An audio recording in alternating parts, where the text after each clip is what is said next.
อยยิ้มนั้นในวันที่ได้พบเจ้าจนถึงวันที่เฮาได้สนิทสนมกันมีคำหวา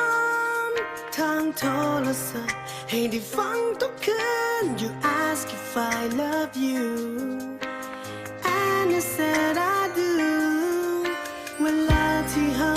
ได้มาใกล้ชิดเฮาคิดเฮาเว้าคล้ายๆกัน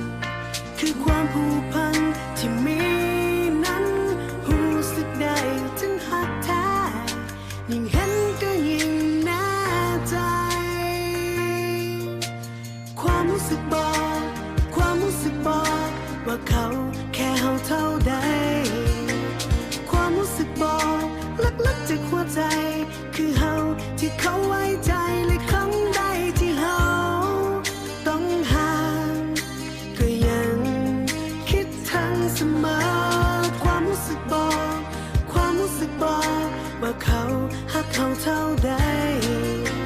ความรู้สึกบอกลึกๆจากหัวใจ